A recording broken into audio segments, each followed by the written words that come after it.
And continuing my discussions of wine regions in the United States, in this video I'm going to focus on Oregon winemaking. The first vines in Oregon are planted in the Willamette Valley by settlers from Fort Vancouver, Washington in the 1820s.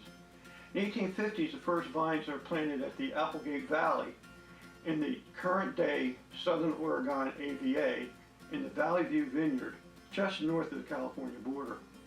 In 1883, Frederick Reuters establishes the Reuters Hill Winery in the Willamette Valley and plants 40 acres of vinifera vines. In 1888, Adam Durner establishes the Durner Winery again in the Southern Valley, the Southern Oregon AVA, planting cuttings he brought with him from California, including Zinfandel and Riesling. In the 1960s, the modern Oregon wine industry is really getting underway with the establishment of the Hillcrest Winery in the Southern Oregon AVA.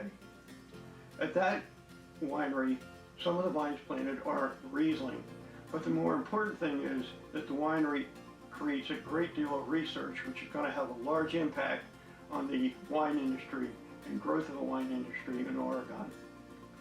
In 1965, Charles Corey purchases the original Reuters Hill Winery and establishes the Corey Winery, Vineyard, and Nursery.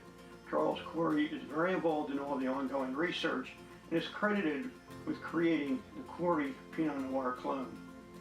Also in 1965, David Lett creates the Eyrie Winery in the Willamette Valley, a true Pinot Noir winery. It is the Pinot Noir from the Eyrie Winery that places in the top 10 of the 1979 Guillaume Guide wine tasting in France.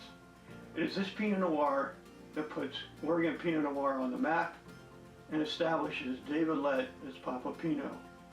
In 2000, there are 109 wineries in Oregon. By 2019, there are 908. 70% of all wineries in Oregon are small family-owned businesses producing less than 10,000 cases of wine per year. There are 21 AVAs in the state of Oregon, made up of 5 main AVAs and 16 sub-AVAs. An AVA is an American viticultural area, which is a wine region designation bounded by geography and climate. Starting with the Willamette Valley AVA, it starts at the border of Washington and Oregon at the mouth of the Willamette River and travels southward about halfway into the state of Oregon on the western side of Oregon. It has a temperate climate, which means we have moist, cool winters and dry, warm summers. And it has 9 sub-AVAs.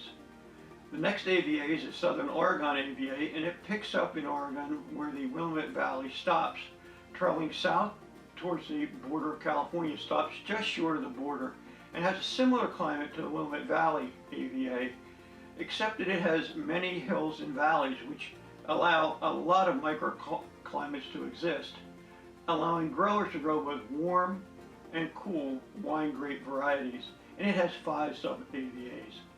The next AVA is the Columbia Gorge AVA, and it sits on the border between Oregon and Washington, just east of the Willamette Valley AVA. On the eastern side of the AVA is a dry continental climate, and on the western side is more of a temperate climate similar to the Willamette Valley. It has no sub-AVAs. The next AVA is the Columbia Valley AVA. The Columbia Valley AVA is a large AVA that resides both in Oregon and Washington, the largest portion being in Washington, the smaller portion in Oregon.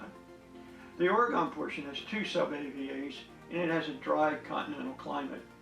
The last AVA is the Snake River AVA, and it sits on the central part of the border between Oregon and Idaho. Again, it has a dry continental climate and has no sub-AVAs. Wine grape varieties with most acreage planted in Oregon are Pinot Noir, Pinot Gris, Chardonnay, Riesling, and Syrah, with 50% of all acreage planted with Pinot Noir. Pinot Noir is the wine that put Oregon winemaking on the global map. Pinot Noir from Oregon is sought by wine drinkers all over the world. It made it easy to select a wine to taste that best exemplifies Oregon winemaking. I selected a Pinot Noir.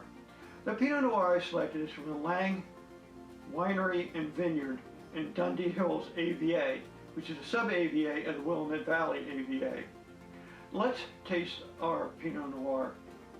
I'm going to be tasting Lange's Pinot Noir Classique 2018. Let's check clarity, brilliance, legs, and color. Very clear, very brilliant, and some slight legs. And the color is medium to dark red, typical of Pinot Noir.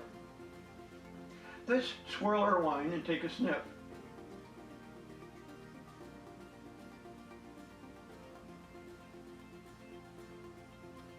Definitely that earthy aroma, very typical of Pinot Noirs. Let's try another sniff.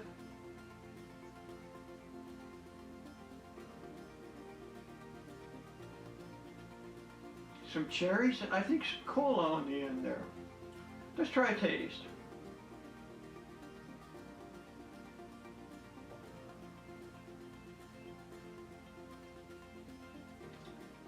Definitely some oak, cherries, and some nice raspberries, with a hint of cranberry on the end. Bodium is light plus.